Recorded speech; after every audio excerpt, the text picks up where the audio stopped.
நம்முடன் மூத்த பத்திரிகையாளர் திரு ஐயநாதன் இணைகிறார். திரு ஐயநாதன், நம்ம இந்த நிகழ்வோட தொடக்கத்திலேருந்தே நீங்கள் பலமுறை சொல்லி வந்த ஒன்று, இந்த கூட்டம் தொடர்பாக நீங்கள் எச்சரித்து வந்தீங்க. இப்படிப்பட்ட சூழல் அரங்கேறிக்கு எப்படி பார்க்குறீங்க? ஆமா, உள்ளபடியே தான். ஏன்னா காவல்துறை வந்துட்டு நிபந்தனைகளை விதிக்கும் போது அதை வந்துட்டு இவர் அரசியல் படுத்திக்கிட்டே இருக்கிறாரு தொடர்ந்து. எங்களுக்கு என்று நிபந்தனைகளா, 28 நிபந்தனைகளா, எங்களுக்கு 33 நிபந்தனைகளா, எதுக்கு எங்களுக்கு அந்த மாதிரி நிபந்தனையை விதிக்கிறீங்க, மின்சாரத்தை கட் பண்றீங்க, அப்படி இப்படிலாம் சொன்னார். இது அனைத்தும் அவருடைய பாதுகாப்பு கருதியே காவல்துறையால் செய்யப்பட்டது என்பது இப்பொழுது நிரூபணமாகி இருக்கிறது. காவல்துறை கொடுத்த அந்த நேரப்படி காத்தால 8:45க்கு ஒரு நாமக்கல்ல பேசி, நான் 8:45 கூட வேணாம், ஒரு 9:30 மணிக்கு அங்க போய் அவர் ஒரு அரை மணி நேரம் பேசி இருந்துட்டு போயிருந்தாரு அப்படின்னோம்னா, இங்க கரூர்ல வந்துட்டு அவர் கிட்டத்தட்ட மதியம் ஒரு 12 மணி அந்த மாதிரி வந்துட்டு தாராளமா பேசியிருக்க முடியும். அவருக்கு ஜனங்க இவ்வளவு நேரம் காத்தால இருந்துட்டு இரவு வரைக்கும், இன்றைக்கு இரவு அவர் வந்துட்டு கரூர்ல பேச தொடங்கும் போது நான் பார்த்துட்டு இருந்தேன், மணி 7:12. அது வரைக்கும் அவங்க காத்துட்டு இருக்கிறாங்க. அப்ப அவங்க என்ன சாப்பிட்டு இருப்பாங்க, என்ன தண்ணி குடிச்சிருப்பாங்க? ஸ்டாம்பீடு ஒரு காரணமா இருந்தாலும் கூட அவங்க உடம்புல தெம்பு வேண்டாவா? அப்ப இது இவ்வளவுக்கு யார் காரணம்? இந்த தாமதம் தானே காரணம்.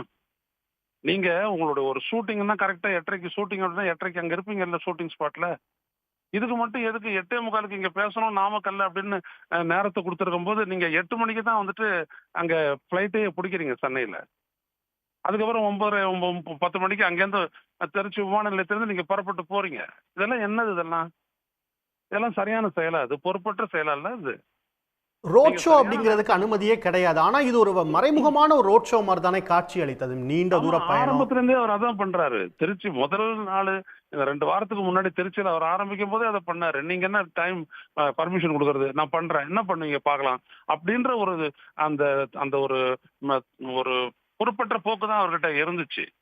அளவுன்னு அவர் போகணும் அப்படின்னா தாராளமா அன்னைக்கே கூட அவர் போயிருக்கலாம். அன்னைக்கு இதே மாதிரிதான் கிட்டத்தட்ட 6 மணி நேரம், 6 கிலோமீட்டரை கடக்க 6 மணி நேரம் அப்படின்றதெல்லாம் சொல்லிக்கிட்டு இவங்க தாமதமா போனாங்க. அது அவ்வளவும் எவ்வளவு மக்களுக்கு எவ்வளவு பெரிய இது கடினமான ஒரு நிலையை ஏற்படுத்தியது.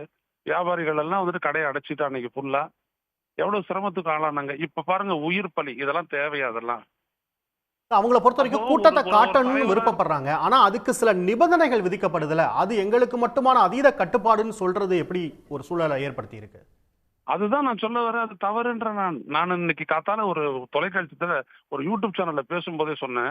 8:45ன்னு சொல்லுங்க, அதிகபட்சம் 10 மணிக்குள்ள அவர் பேசல அப்படின்னோம்னா அந்த கூட்டத்துல நீங்க பேச முடியாதுன்னு அவரை டைவர்ட் பண்ணி அனுப்பிடுங்க அப்படின்ட்டு நான் தமிழ்நாடு காவல்துறைக்கு நான் ஒரு இது ஒண்ணு போட்டிருக்கேன். நான் சொன்னேன். நான் ஏன் அப்படி சொல்றேன் அப்படின்னோம்னா, இது அவ்வளவு வந்துட்டு பெரிய பிரச்சனை ஆகும்.